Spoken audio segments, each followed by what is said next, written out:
ये भी एक बहुत महत्वपूर्ण तस्वीर मैं आपके समक्ष प्रस्तुत कर रहा हूँ।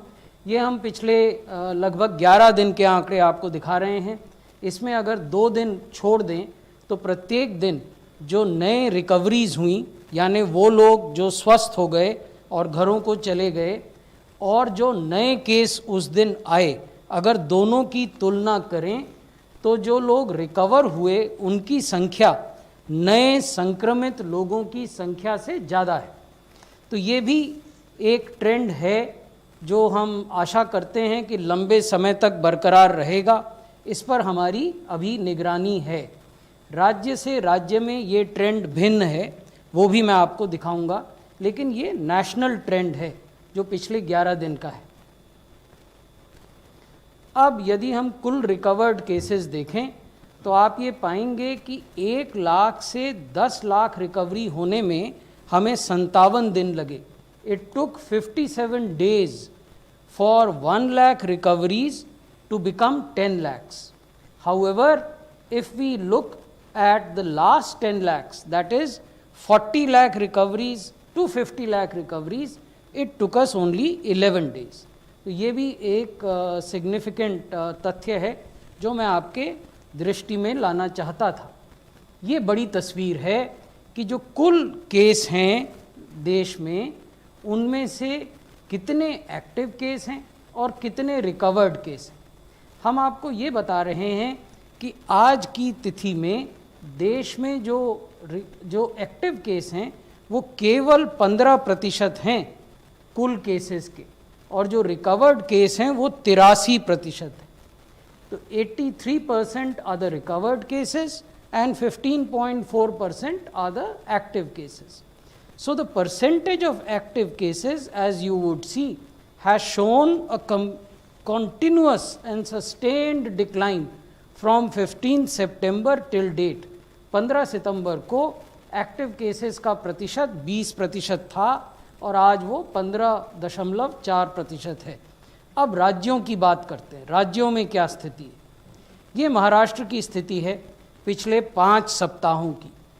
26 अगस्त वाले सप्ताह में, यानी बिगिनिंग ऑफ सितंबर, महाराष्ट्र में औसतन प्रतिदिन 14,000 से कुछ अधिक नए केसेस आते थे, और जो अभी सप्ताह गुजरा है 23 से 29 सितंबर का, उसमें औसतन प्रतिदिन 18,000 से कुछ अधिक केस आ रहे हैं।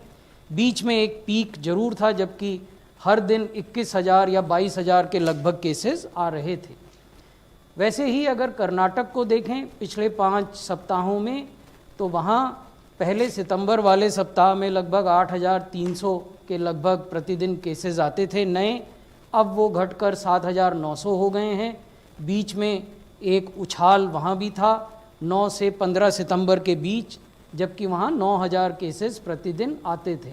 लेकिन कर्नाटक में भी एक हल्का डिक्लाइन हम देख सकते हैं। आंध्र प्रदेश में अगस्त के सप्ताह में 10,000 से ज़्यादा केसेस प्रतिदिन आते थे, अब वो घटकर 7,000 से कुछ अधिक हो गए हैं, और यहाँ ये निरंतर डिक्लाइन आप देख सकते हैं। सप्ताह दर सप्ताह संख्या प्रतिदिन आने वाले केसेस की कम हुई है। लेकिन केरल में कुछ भिन्न चीज़ हो रही है। केरल में 26 अगस्त से 1 सितंबर तक प्रतिदिन 2200 से कुछ अधिक केसेस नए आते थे औसतन, और 23 से 29 सितंबर के सप्ताह में ये संख्या बढ़ के 5,800 से भी अधिक हो गई है प्रतिदिन, और सितंबर में भी ये बढ़ी थी, 3,900 थी, और आप देखेंगे कि इसमें बढ़ोतरी हो रही है। उसके भी कुछ कारण हैं जो हमने राज्य सरकार को इंगेज किया है, उनसे बातें की हैं, कैसे निपटा जा सकता है, उस पर भी रणनीति बनाने की चर्चा की है। उत्तर प्रदेश को देखें तो पहले सितंबर वाले सप्ताह में औसतन 5,400 केसेस आते थे, वो अब घटकर 4,568 हो गए हैं विगत सप्ताह में। तमिलनाडु को देखें तो पहले सितंबर वाले सप्ताह में, the week beginning 1 September, the average number of cases was 6,000 odd per day.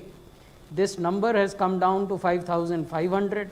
If you go beyond August, if you go to say last week of July or first week of August, In case of Tamil Nadu, which we are not showing you here because of lack of space, you would find that Tamil Nadu was contributing almost 10,000 cases a day on an average, new cases.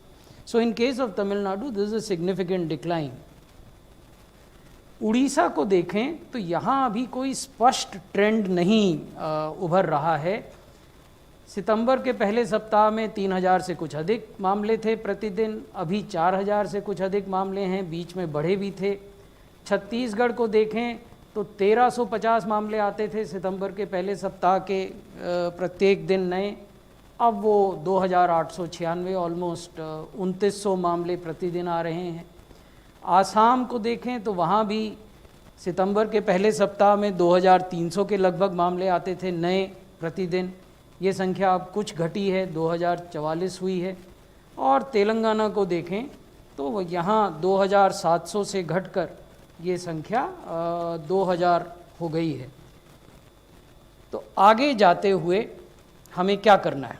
आगे जाते हुए हमें माननीय प्रधानमंत्री जी ने जो दिशा निर्देश दिए हैं, 2 गज की दूरी, मास्क है जरूरी, उसका पालन करना है, क्योंकि जब तक कोई दवाई या कोई वैक्सीन उपलब्ध नहीं हो जाती है तब तक सामाजिक दूरी या भौतिक दूरी, आप कुछ भी कह लीजिए, फिजिकल डिस्टेंस, उसको बनाए रखना जरूरी है और मास्क पहनना बहुत ज़रूरी है।